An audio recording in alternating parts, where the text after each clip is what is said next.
Hello guys, welcome back to the channel. My name is Koji. So today we are actually going to look at once again the Sony ZV-E10 and its kit lens. But today is going to be a little bit different because we are going to be comparing against the Sigma 18 to 50 zoom lens.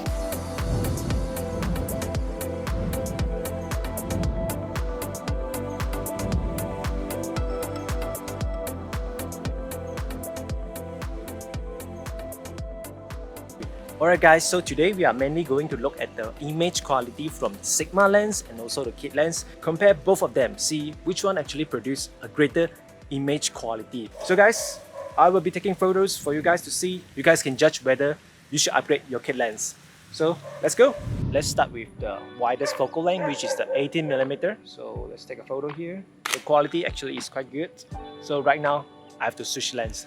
That's why I've prepared my bag right here, so I can directly switch the lens.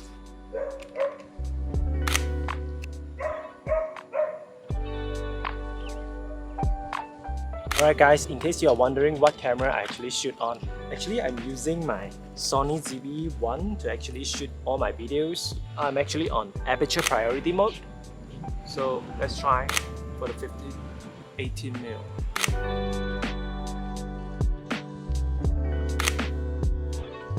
I will try my best to make sure all the composition is going to be the same, so you guys can judge the quality.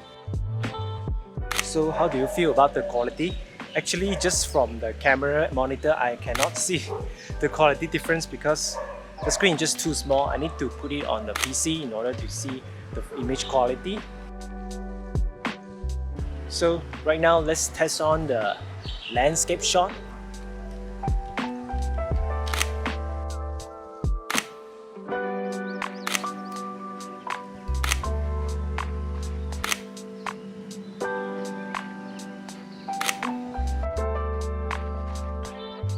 So I just asked my brother come down here to assist us to actually shoot some portrait photo.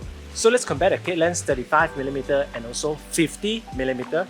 I think the Sigma is actually doing pretty well right here. It's quite sharp. And also when I go down to actually f2.8, you can see there's quite some vignetting right there, but I don't think there's an issue for us lah.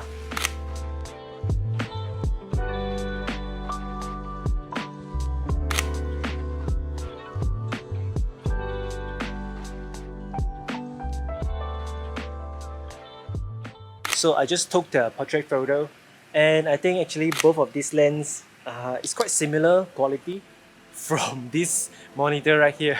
Actually, if you want to capture face details, I think the Sigma is doing a pretty good job, and also the kit lens is not bad as well. Let's actually get inside and start shooting some low light photo. Alright guys, so right now we are going to test the low light performance. So we are going to shoot at the indoor environment. As you can see right now, I'm using ISO 2000, which is pretty dark right here.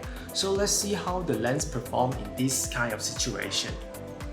Alright guys, so the first thing you can see here is that my ISO has maxed out at 6400 because we can go to f2.8. So this picture right here is actually quite clear. There is not much noise around, and I'm shooting at the maximum ISO that allows my camera to.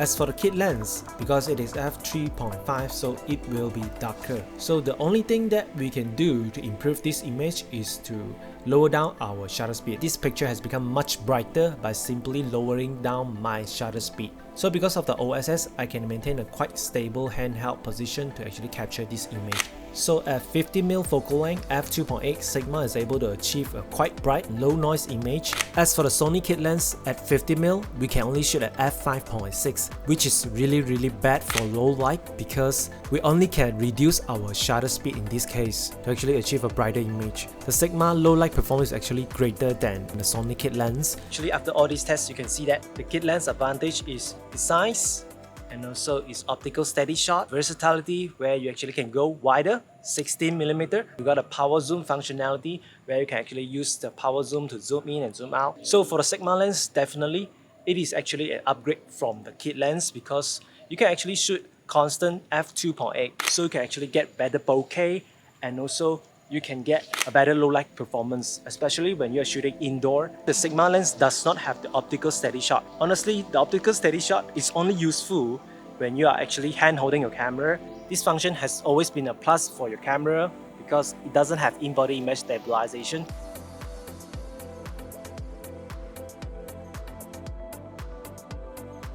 What you can do with the Sigma lens is that you can actually raise your shutter speed to actually capture a much more steady image. Compared to the kit lens, you need to rely on the optical steady shot because you are starting at f3.5 until f5.6. So you really need that optical steady shot to help you achieve a much better and much sharper photo in a low light condition.